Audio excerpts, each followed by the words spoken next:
আসসালামু আলাইকুম বন্ধুরা, কেমন আছেন সবাই? আশা করি সবাই ভালো আছেন। আমি আজকে আপনাদের সামনে আরও একটি নতুন রান্না নিয়ে হাজির হলাম। আমি আজকে আপনাদের সামনে খুব সহজে টমেটো দিয়ে ডিম ভুনা কীভাবে করা যায় সেটা দেখিয়ে দেব।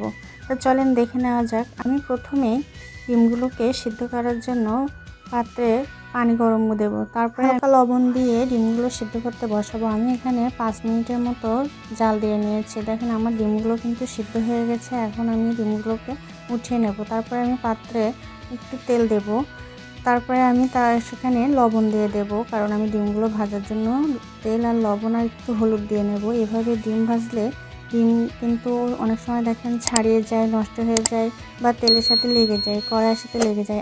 এভাবে ডিম ভাজলে কখনোই লাগবে না। এর জন্য আমি আগে থেকেই হলুদ এবং লবণ দিয়ে তেল গরম করার পরে তারপরে কিন্তু ডিমগুলো দিয়ে দিই। আপনারা এভাবে ডিম ভালোভাবে ভেজে নেবেন, তাহলে দেখবেন নষ্ট হবে না। আমার ডিমগুলো কিন্তু ভাজা প্রায় শেষ হয়ে গেছে। এবার ডিমগুলো উঠিয়ে নেব। তারপর একই তেলে আমি পেঁয়াজ ভেজে নেব। দেখেন আমি কিন্তু এখানে 3টা পেঁয়াজ ইউজ করেছি। আপনারা চাইলে যেভাবে রান্না করতে পারেন তার সেই অনুযায়ী দিতে পারেন। আমি শুধু ডিম ভুনার জন্যই 3টে পেঁয়াজ দিয়েছি।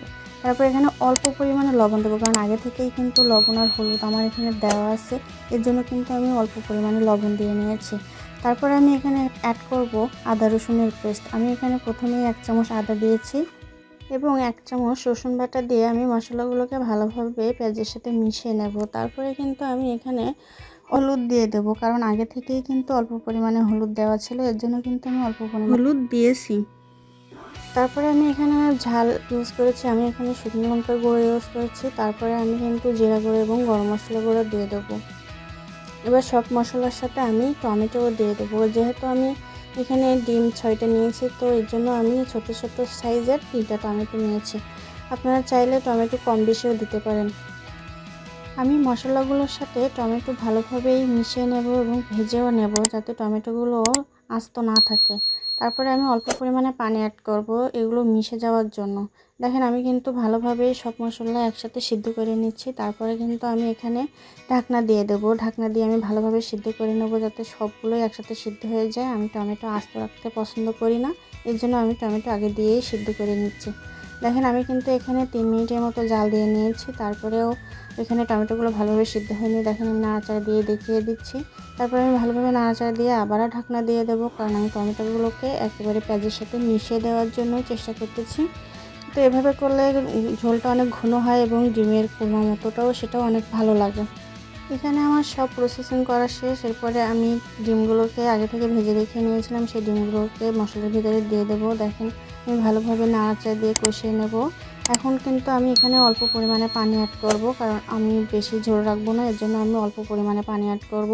আমি অল্প পরিমাণে পানি অ্যাড করার পরে তারপরে কিন্তু নাড়াচাড়া দিয়ে আমি আবারও ঢাকনা দিয়ে দেব। দিয়ে বেশিক্ষণ না, আমি 5 থেকে 6 মিনিটের মতো জাল করে নেব, কারণ এটি কিন্তু সব কিছুই সিদ্ধ হয়ে গেছে। এখন আমি বলক তোলা পর্যন্ত অপেক্ষা করব। আমি ঢাকনাটা দিয়ে দিলাম, তারপরে আমি 5 মিনিট অপেক্ষা করব। 5 মিনিট আমার কিন্তু হয়ে গেছে। এখন রান্না কিন্তু আমার প্রায় শেষ হয়ে গেছে, কারণ আমি তো ঝোলটাকে ঘন রাখার জন্য চেষ্টা করব। আমি এখানে আস্ত 4টা কাঁচা ঝালও দিয়ে দিলাম, কারণ এটা দিলে ফ্লেভারটা অনেক ভালো আসে, তার জন্য দিয়ে দিয়েছি। তো এবার ঢাকনা দিয়ে দেব। 2 মিনিট পরেই কিন্তু আমার রান্নাটা কমপ্লিট হয়ে যাবে। আমি 2 মিনিট ঢাকনা দিয়ে দিলাম, তারপরে কিন্তু আমার 2 মিনিট হয়ে গেছে। এখন আমি ঢাকনাটা উঠিয়ে দেখিয়ে দিচ্ছি আমার রান্নাটা কেমন হয়েছে। আপনারা দেখতেই পাচ্ছেন কালারটাও কিন্তু অনেক সুন্দর হয়েছে এবং আমার ডিম ভুনাটাও কিন্তু অনেক দেখতেও যেমন হয়েছে, খেতেও কিন্তু তেমনই মজা লাগবে। আপনারা যদি চান এভাবে বাড়িতে রান্না করতে পারেন। আপনাদের সহজ পদ্ধতিতে ডিম ভুনা করতে চাইলে আমার মতো করে ডিম ভুনা করতে পারেন। তবে আমার রান্নাটা যদি আপনাদের ভালো লেগে থাকে, তবে একটি লাইক এবং একটি কমেন্ট এবং একটি সাবস্ক্রাইব করে যাবেন। সবাই ভালো থাকবেন। আল্লাহ হাফেজ।